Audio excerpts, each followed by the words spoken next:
What's up, guys? Lance the Obscure Movie Guy coming to you once again with another fun-filled, fact-filled video that you probably won't care about, but we're going to do it anyways, trying to change the world one post at a time. And much like a lot of my recent videos, this one is, again, going to be in conjunction with Indie Horror Junkie. So be sure to go to indiehorrorjunkie.com, order this month's latest issue of the magazine, Indie Horror Junkie. It is issue number 14. It is available this month. You can go order it online. $15 for a printable copy, $5 for a downloadable PDF. Be sure to check out Indie Horror Junkie Podcast on YouTube every Wednesday for new episodes. Check them out on Facebook, and you can also catch them on Instagram. So, indiehorrorjunkie.com, getting things done. They've also got the Indie Horror Junkie Film Festival, which is coming up at Orlando's MegaCon, February 7th to 9th. So go get your tickets for that today. Now, today's video is brought to you by Troma Entertainment, who has brought us such classics as The Toxic Avenger, Sergeant Kabuki Man, and Nuke 'Em High. And today is no different, as we're going to be looking at Bring On the Damned, a horror anthology series, 5 stories, and no wraparound, which is actually kind of nice, and we'll dive into that in just a minute. But let's take a look at Bring On the Damned.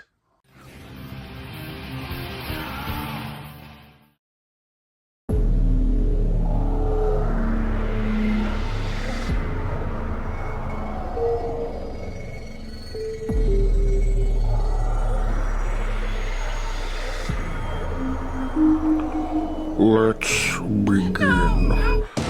Bring on the Damned, featuring 5 tales of blasphemy, obsession, perversion, nihilism, and sadism. What's going on here? Bring on the Damned if you like thrills, chills, sex, and violence. Bring on the Damned.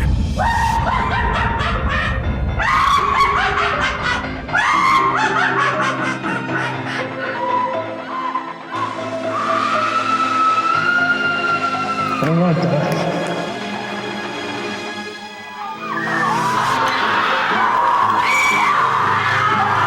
Come, get damned.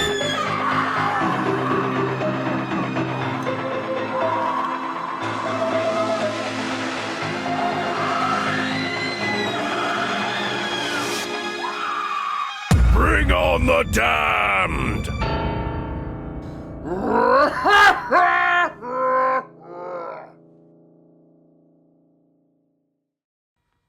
So as I said, Bring On the Damned is done by Troma. It is a horror anthology series. It is 5 short stories with a total runtime of about an hour and 45 minutes. The beauty of this one is there is no wraparound story, which is actually kind of nice. I enjoyed that aspect because I do feel like sometimes with the horror anthologies or any anthology, you do need to kind of sit through the whole thing in order to grasp what's going on with the wraparound. But in this case, because there is no wraparound and you don't have the time, you can watch each individual short story by itself without having to sit through all hour and 45 minutes. And you can always go back and watch your favorite one. So it is kind of nice that there is not a wraparound. But the first story that we're going to talk about is Blasphemy. So Blasphemy is the first story that you come across in this anthology, and it is probably the best written one. It had the most compelling storyline. So basically what you have is this documentary style, found footage type style cinematography of Dr. Sarah Carmichael, played by Steph Schober, who actually did a really good job. But basically what you have is you have the Catholic Church calls upon this doctor in order to prove or disprove whether or not this young girl named Jennifer needs an exorcism. Jennifer's played by Amanda Flowers, did a great job. She was really convincing. But I really like, this was probably the best storyline because there's a good foundation that you can work with on a much larger budget and something that would be more serious. I don't know what the common practice is these days with Catholics and exorcism, but it is interesting to see that they do have to call upon a doctor in order to get some sort of scientific evidence as to yay or nay for this exorcism. So I think there's a really cool storyline there. The priest was played by Marcus Bishop Wright, and you actually see him in a couple other stories throughout this anthology, but he did a really good job. And the film, this story is not to be taken too seriously. So the beginning of it starts out very serious, demonic possession. There's a lot going on. The demon, knows a lot about the doctor and makes the nuns go crazy. And there's a lot of cool stuff that happens. And then towards the end, it's not to be taken too seriously because the priest does try to literally beat the demon out of Jennifer. And then at the very end, eventually Jesus shows up to show his wrestling moves and does a backbreaker in order to get the demon out of Jennifer's body. So it is not to be taken too seriously, but there's a really good storyline there that I would love to see on a grander scale. The next story in this anthology is Obsession, which is a new wave French cinema style film done in black and white. It is a tale of two guys, Johnny Lee and Sam, who are serial killers. They're trying to find the right girl to make a relationship with, and when they don't find the right girl, they go ahead and kill them. They happen upon each other and become friends when they are out digging graves for their respective victims. However, at one point, Johnny Lee and Sam do happen to fall in love with the same girl, and this obviously causes some discourse in their relationship. So this one was pretty interesting. I like the black and white aspect of it. The two guys, Johnny Lee and Sam, both did a great job acting. I don't know what their names are. The IMDb is a little confusing because there's a very huge cast for this whole film, and I couldn't quite break down everybody. But Johnny Lee did a really good job, and so did Sam. So I don't want to disrespect them by calling them the wrong names. But regardless of that, this is a very interesting film, and there's a type of Polaroid gimmick where I think it's Johnny Lee is taking pictures of his victims, and then he's kind of got this whole Leatherface type thing where he's got the face cut off of one girl that he wears and dances around with. So it is kind of cool because the look and the feel and the aesthetics give it this old-timey, kind of fun, happy-go-lucky type thing, but the Polaroid gimmick and the Leatherface type scenario also kind of reminds you that you're truly dealing with some unhinged serial killers. So probably 3 out of 5 if I had to rate this one. It's not as good as Blasphemy was, but it was still pretty solid. The next story is going to be called Perversion, which stars Sydney Hirsch as Charlotte and Johnny Ferry as Joey Carbone. And basically what you have here is Charlotte is a young girl who has never experienced an orgasm while making love, and finds out one night that the only way she can seem to get off is in the act of killing somebody. So she kills a hapless victim, gets off, and this sets her on a path of destruction, where she goes to Club Inferno to pick up her victims. Club Inferno is a disco club, and Joey Carbone is target number 1. He's the best looking, the best dressed, the best dancer, and the richest guy in the club. But she's got to work her way towards the top. So basically what happens is she goes to this club, picks up her victims, kills them, and what's happening is the owner of the club is starting to become aware that not as many people are showing up to the club these days, and there's a lot of people being killed in the area. So he decides one night that he's going to shut the club down. There's almost no patrons left, but Joey Carbone shows up all dressed to the nines, wants to put on a show, and gives a John Travolta type Saturday Night Fever type speech. I gotta dance. And they do have a fun little dance number in this story that probably ran maybe a minute or two too long, but it was still kind of funny. But Charlotte does get Joey Carbone in her grips and proceeds to do the deed right there at the dance floor at the club and kill him there. Again, fun storyline. It was a little bit more, I don't want to say it was lighthearted by any fashion. It is kind of creepy. Sydney Hirsch does a really good job as Charlotte, exploring her sexuality in this grotesque way. I liked Johnny Ferry. He was a fun character. Joey Carbone was. You know, the dance number, like I said, probably ran a little too long. It didn't look like it was that in-depth as far as the dancing goes. But again, the aesthetics give it a 70s style feel, even though you don't really know if it's in the 70s or if it's just a retro club. The lighting during Joey's death scene was actually really, really cool. I enjoyed that aspect of it very much. So, again, probably a 3 out of 5, you know, Obsession, but Blasphemy is still the best one that I've seen so far. So that's probably like a 4 out of 5 versus these 3s. I don't want to give them full 10 scores because they are short stories, so we're going to cut that in half. But let's move on to the next one.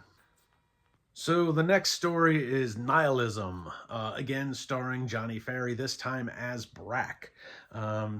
Now this is a very, it's obvious, this is a black and white, very noir style type private detective type feel, a neo-noir type thriller, if you will, that revolves around Martians. However, the Martians are not what you would think they would look like. They are basically like a type of like fog cloud type thing.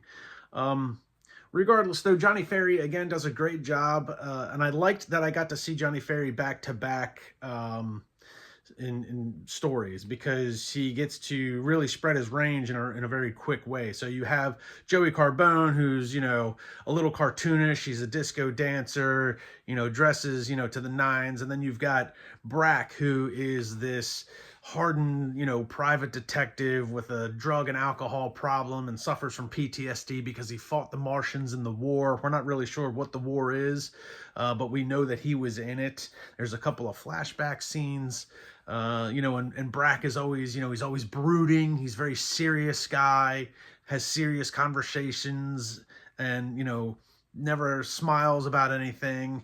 And, you know, there's some self-deprecation there, and he feels like he deserves to be beat down and kind of punishing himself, really, with the drug and alcohol abuse. So it was a relatively good storyline. And the beauty of this one is, even if you took the whole Martian aspect out of this storyline and filled it with just, say, a regular girl or a regular war and anything like that, you could have a very similar telling of the story. So it's not that it actually revolves around this whole Martian thing. Now, the Martian aspect could be substituted with other girls and other people, and you'd have the same story to a different effect. But because it is Troma and it is a horror anthology, they're trying to touch on every little subgenre of horror. So this one's a little bit more science fiction than the other films. Now this one does run, this story does run the longest of the 5. So this one, I would honestly say, like I said earlier in the video, because there is no wraparound and you can kind of watch these individually, I would definitely watch this one by itself because it does run a little long, but still very well done. Again, the cinematography is good. The acting is great. Johnny Ferry did a great job. And again, I like, there's not enough noir type movies out there, and I'm kind of glad that they touched on this. And again, much like the first story, Blasphemy, there's a really good story to be held here if, you know, they wanted to go, you know, with a bigger budget and a more serious route. So let's move on to the next one. So the final story is called Satanism, and I'm going to tell you right now, it's a 5 out of 5 for me. Easily the best and most fun I had with the story. So basically what you have is, this is very much done in the vein of Josie and the Pussycats and Law and Order SVU. So technically what you have is Tara and the Tiger Babes and the Violent Sex Crime Unit. And it is ridiculous as it sounds. Basically what you have is the Bottom Butcher. So this story actually starts off kind of dark. I was, you know, when I started watching this one, like I had just got done watching Terrifier 3. There was a lot of blood and gore in that. And then this one's the Bottom Butcher, and it starts off kind of grotesque, and it's, you know, fat hairy asses and a guy drilling in assholes. And I'm like, man, I don't know how much more of this shit I can take. But then there's this great paradigm shift where you get Tara and the Tiger Babes, who are basically consults for the police department to come in and help fight crime. And it's just, it was just so refreshing. I needed to get away from the blood and gore for a hot second and focus on something ridiculous. And this is exactly what I needed. I didn't know I needed it. It's the crossover that nobody asked for, but we all need. So Tara and the Tiger Babes, like I said, they're consults for the local police department. You've got a disgruntled detective that doesn't like them because they get called in, you know, to solve these crimes, and they're not real detectives. They're not real police officers. And everything that's cartoonish about Josie and the Pussycats, they pull off here very well with Tara and the Tiger Babes. The ridiculous outfits, the musical numbers, the kind of goofy chasing each other, you know, back and forth off screen.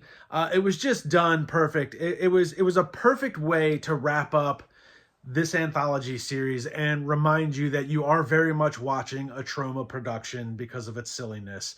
This one was easily a 5 out of 5 for me. I had the most fun watching this one. So this one in Blasphemy, the beginning and the end, it starts off strong, it ends strong. The stuff in the middle is, I don't want to say it's mediocre because it's not.